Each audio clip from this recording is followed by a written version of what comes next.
A seasoned police officer, Frank Mason, pulls over a black woman, Alyssa Carter, for a dubious reason. However, within moments, his life takes a dramatic turn that challenges everything he once believed about authority, strength, and justice. Frank Mason had served on the force for over 2 decades, priding himself on his discipline and strict approach to law enforcement. To him, his badge represented order, and his authority was non-negotiable. Softness, in his eyes, was weakness. This belief shaped his interactions and decisions, making him both feared and respected. That fateful afternoon, while patrolling a bustling downtown street, Frank noticed a sleek black sedan parked along the curb. Behind the wheel sat Alyssa Carter, a modestly dressed black woman in her early 30s. Though no traffic laws had been broken, an internal impulse led Frank to activate his lights and signal for her to pull over. Alyssa, accustomed to being extra cautious in such situations, complied without hesitation, her hands firmly gripping the steering wheel as she watched him approach in her rearview mirror. Frank stepped out of his patrol car, his boots heavy against the pavement, and approached Alyssa's window with a stern expression. Without offering an explanation, he barked, "Step out of the car, now." Alyssa frowned but maintained her composure. "Officer, may I ask what I've done wrong?" she asked calmly, her voice steady yet firm. Her question struck a nerve. To Frank, her calmness felt like defiance, and he interpreted it as a challenge to his authority. "I don't owe you any explanations.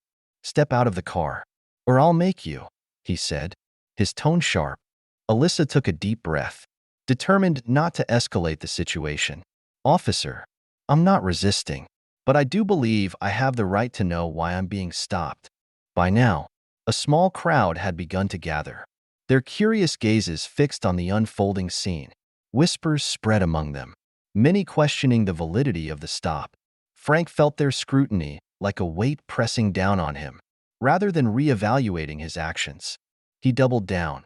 "I said, get out of the car," he snapped, opening the door and roughly pulling Alyssa out. The crowd's murmurs turned into audible disapproval. "What are you doing? She hasn't done anything wrong," a man shouted. A woman took out her phone and began recording. "This is an abuse of power," she said loudly enough for Frank to hear. Alyssa, though visibly shaken, kept her composure. "Officer," she said quietly, "are you sure this is how you should act?" Her words pierced through Frank's tough exterior, but his pride refused to let him acknowledge it. He handcuffed her and muttered, "Save it for the judge." As the crowd's disapproval grew louder, Frank hurriedly placed Alyssa in the back of his patrol car and drove away, leaving behind a community that was increasingly distrustful of the badge he wore. That evening, footage of the incident began circulating on social media, sparking outrage. Comments flooded online platforms, condemning the officer's actions as discriminatory and abusive. Words like police brutality and racial profiling became tied to Frank's name. At the station, Captain Lisa Grant watched the video with a mix of anger and disappointment. Frank was summoned to her office the next morning. The tension was palpable as he stepped inside. Captain Grant's piercing gaze fixed on him.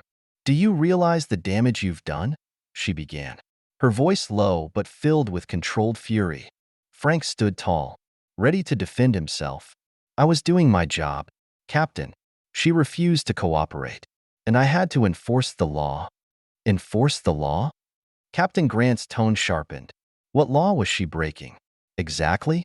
"Because from what I saw, you acted on impulse, not on any legitimate grounds. Do you understand how your actions reflect on this department? On all of us?" Frank remained defiant. "Captain, if we let people question our authority, we lose control. A police officer must command respect." Captain Grant leaned back, crossing her arms. "Respect isn't commanded through force, Mason. It's earned through fairness, integrity, and service. What you did wasn't just a lapse in judgment. It was a betrayal of what this uniform stands for." The conversation ended with Frank's immediate suspension and the announcement of an internal investigation.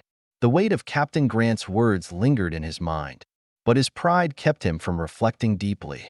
Instead, he He viewed the suspension as a punishment for doing what he believed was right. In the following days, Frank's isolation grew. At the station, former colleagues avoided him, their once friendly glances replaced by cold indifference. At home, he found little solace, his thoughts haunted by the disapproving faces of the crowd and the calm yet cutting words of Alyssa Carter. Meanwhile, Alyssa's perspective on the incident brought a deeper layer to the unfolding story. A community advocate and educator, she had spent years teaching about systemic bias and the importance of empathy. When approached to lead a mandatory empathy training program for the department, she hesitated but ultimately agreed. She saw it as an opportunity to create meaningful change, even if it meant working alongside the very officer who had wronged her.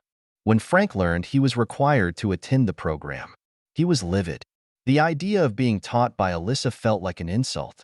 On the first day, he entered the room with his arms crossed, his demeanor defensive and unyielding. Alyssa, however, remained composed, addressing the group with a calm and steady voice. "This isn't about blame," she began. "It's about understanding perspectives, about recognizing the humanity in everyone we encounter." Frank scoffed under his breath, but Alyssa's sincerity slowly began to dismantle his defenses. Over the weeks, as he listened to stories from Alyssa and others who had experienced bias and injustice, cracks began to form in the wall he had built around his beliefs. One session focused on personal reflection. Each participant was asked to write about a time they had acted unfairly and how it impacted others. Frank stared at the blank paper for what felt like an eternity. Memories of past interactions surfaced, times he had acted on assumptions, times he had let his authority overshadow his duty to protect and serve. By the end of the training, Frank's perspective had shifted. He no longer saw empathy as a weakness, but as a strength. Determined to make amends, he worked with Alyssa to create a community outreach program called Bridges of Trust. The initiative aimed to foster dialogue between officers and the communities they served, focusing on building mutual understanding and respect. Frank's journey wasn't without its challenges. Some colleagues resisted the changes, clinging to the old ways of policing. But his sincerity and transformation inspired many, including young recruits who saw him as a testament to the power of self-reflection and growth. At a community event months later, Frank stood beside Alyssa as they addressed a crowd. "I made mistakes," he admitted, his voice steady but emotional. "But I'm committed to doing better, to listening and learning. Together, we can create a system that truly serves and protects everyone."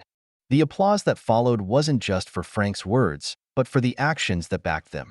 His story became a reminder that change is possible, even for those who once seemed unyielding. Through humility, empathy, and a willingness to learn, Frank Mason found not only redemption but a renewed sense of purpose in the badge he wore.